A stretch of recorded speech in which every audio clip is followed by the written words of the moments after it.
You already know what I have to do. Blood and water. Eat down. Hey guys, what's up? It's Imurgency and welcome back to my channel. Today we are back, and today we need to talk about Blood and Water Season 3. Because, wow. No, like, wow. Yeah, Blood and Water Season 3 did not hold anything back. This was honestly its darkest era. And not only was it just its darkest era, it was seemingly randomly dark. Like, all this stuff just kind of came out of nowhere. Nor did it. This video, we're gonna get into that and actually discuss why I think they actually set this season up pretty damn well, as well as giving a little recap on this season, and of course giving opinions, thoughts, critiques, and all of that lovely stuff that comes with these reviews. And if you are new here, make sure to hit that subscribe button so that you don't miss a single thing. We post all things TV, fashion, commentary, pop culture. We cover it all around here. And while you're at it, make sure to follow me on all my other socials at Imurgency. That is Instagram, TikTok, and Twitter. We're almost at 10K on Instagram and close to 300K on TikTok, so go run these out. Go run those out. I post outfit inspo and lifestyle content over on Instagram and show reactions of the shows that we cover on here on TikTok. And one last very quick plug, if you have not already, leave a like on this video. It helps out so much with the algorithm more than you know. But without further ado, let's get into this review. So Blood and Water Season 3, where are we? If you've been following along with the show and with these reviews, we've covered every single season of Blood and Water, and honestly, it is a fan favorite, and I'm the fan.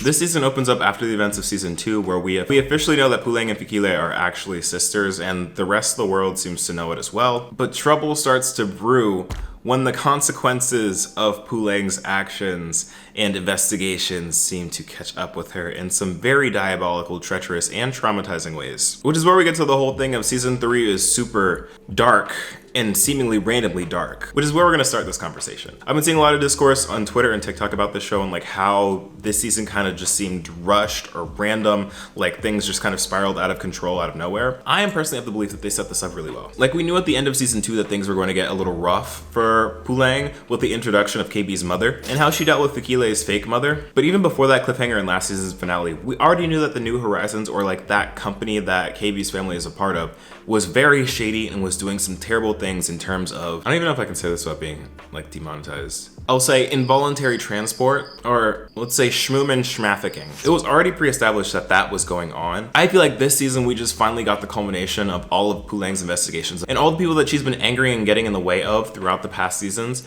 finally catching up to her in the worst way imaginable. Before we get into what went on with Puleng, this season, I am very proud of Blood and Water because Blood and Water did not fall victim to the 3-season curse. Rumi, what's the 3-season curse? I'm glad you asked. With a lot of shows, and specifically Netflix shows on streaming services, usually by the 3rd season, things start falling off and the show typically like goes bad or like should end. And usually the 3rd season of a show is considered like the hit or miss of like the show's longevity. If they continue to go past that, the 3rd season is usually where things start to fall off, or is usually just like a place where the show stops. But I can say confidently that this season just brought this show to a whole new level and really just came out to shine. Though we'll have some critiques a little bit later on.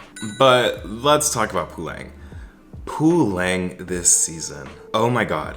Nothing could have prepared me for what Puleng was going to go through.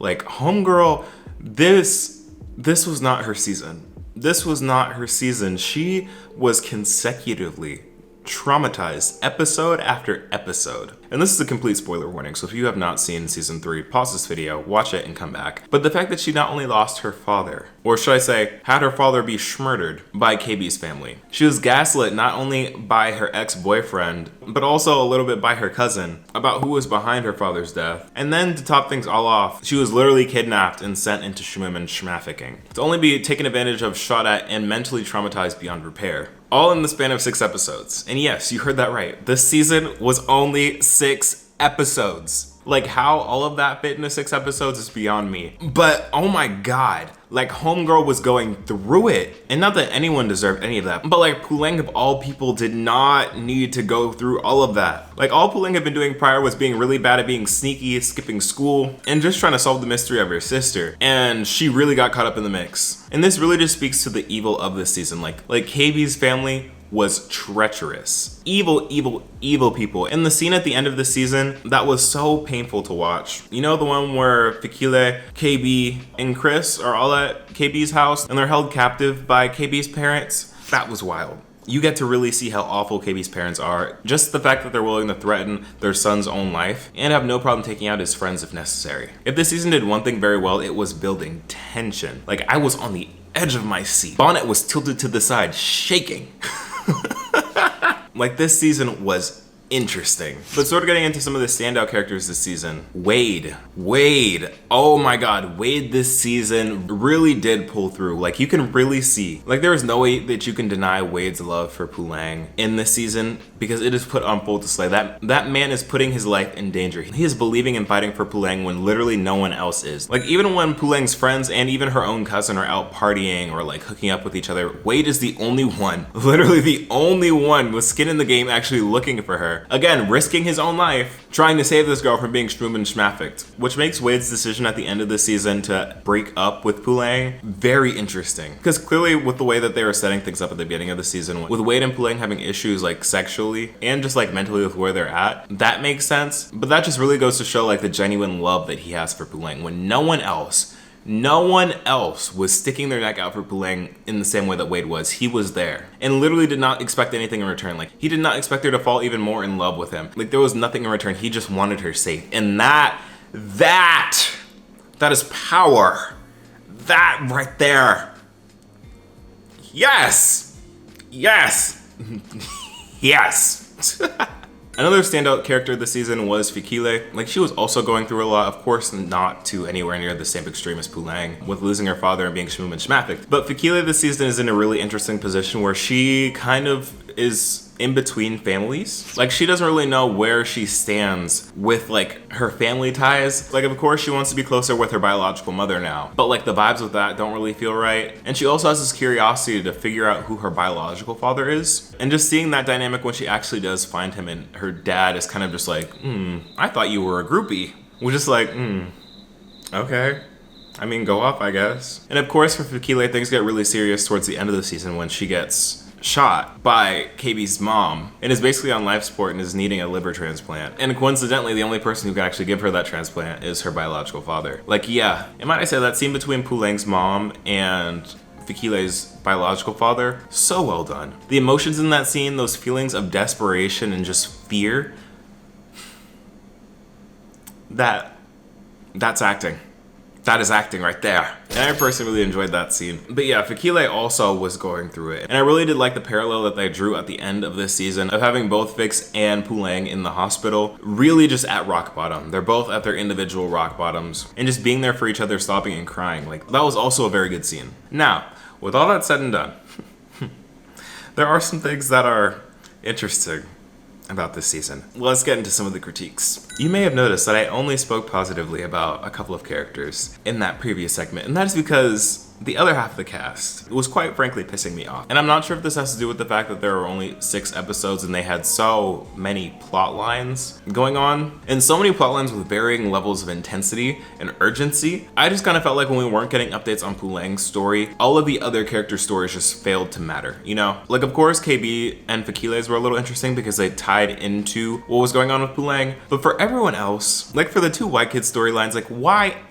I just don't care. I'm sorry, but your issues do not matter. Like, it was really hard to care about whatever was going on. Chris's bisexuality and fidelity issues. Reese's debt and drug dealing. Like it's really hard to care and empathize about that when you got Puleng kidnapped and the rest of the gang trying to combat literal traffickers, you know? And especially for the end of the season where they're kind of just like throwing in different storylines very quickly, and Puleng's storyline was really heating up. Let's be so expeditiously for real. Puleng is trying to orchestrate a schmafficking escape. And then it cuts to Miss Head Girl and Reese trying to fight it out about school and school politics. I'm sorry, but we don't care.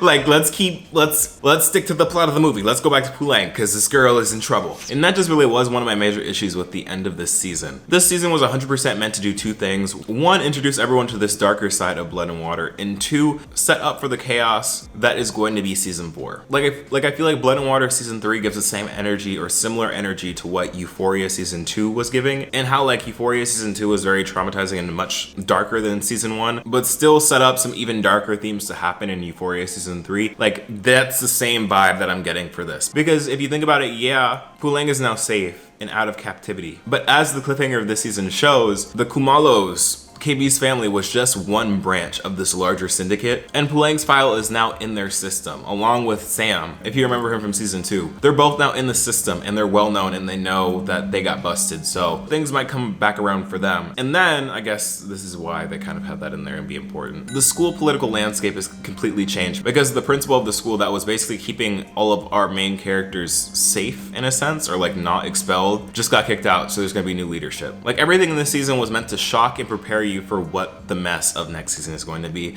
which I can appreciate, but just felt a little rushed near the end. And that's exactly why I feel like some of the rest of the cast just kind of felt annoying or irrelevant. Like, Chris, I'm sorry, I don't feel for you. If you don't want to be in a relationship with Wendy, just tell Wendy you don't want to be in a relationship with her. Instead of doing this whole back and forth thing with Puleng's cousin, and that whole dynamic was really weird because it was giving like DL energy, even though Chris is very much not DL. Like, he's been very open about his bisexuality in the previous couple of seasons, so it's very interesting that he's doing all of that and just playing games with Puleng's cousin. Like I'm pretty sure Puleng's cousin and Chris had the same conversation like 3 times, where Chris is like, I really like you, and Puleng's cousin is like, I think you're cool too. And they're about to kiss or about to have like any form of development, and then they kind of just like stop, and like Chris runs away. Like, why did he see the same scene 3 times? You know? And I feel like no one's storyline was more annoying than Miss Head Girl Tahira. Like, the most annoying storyline. I am so sorry. Like, her new bestie, you know, the one that's like really toxic and I feel like probably secretly hates her, or not even secretly, but like hates her behind the scenes. Like, I am so sure that she's actually Side Chick Chronicles and is plotting behind Tahira's back, but Tahira is like too whatever to like actually notice it. Like,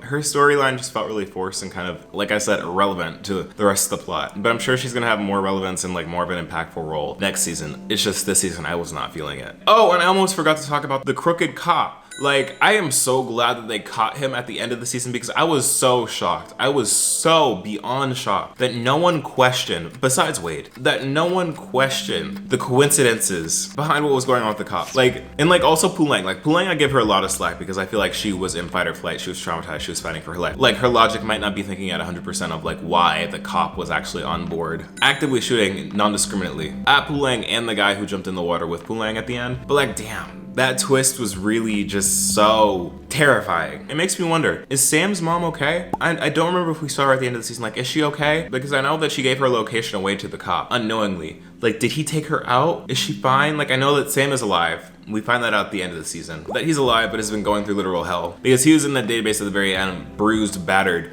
and most likely worse. But like, I hope she's okay. But there's just like so much that went down this season, and it got dark so fast. Like, I was not mentally prepared for episode 4 onwards. Like, things just kicked into high gear, the highest gear. And I honestly loved it. Like, of course I have my critiques and things that I wish this season did better, but I was thoroughly entertained. Like I said, I was at the edge of my seat for most of the season. So overall, I feel like this is a good season, a good entry into Blood and Water, and I'm super excited to see what season 4 has to bring. I gave this season a solid 7 out of 10. Yeah, solid season. Had its issues down. But like I said, excited for season 4. But now I want to hear from you. What did you think about season 3? Did you like it? Did you hate it? Did you think there was too much going on? What did you think about all the plot twists and all of the drama and trauma that went down this season? I want to hear from you. Again, if you're new around here, make sure to hit that subscribe button so that you don't miss out on any of the content that I have coming out in the future. Follow me on my socials at Imurgency. Leave a like on this video on your way out, and I will see you in the next one.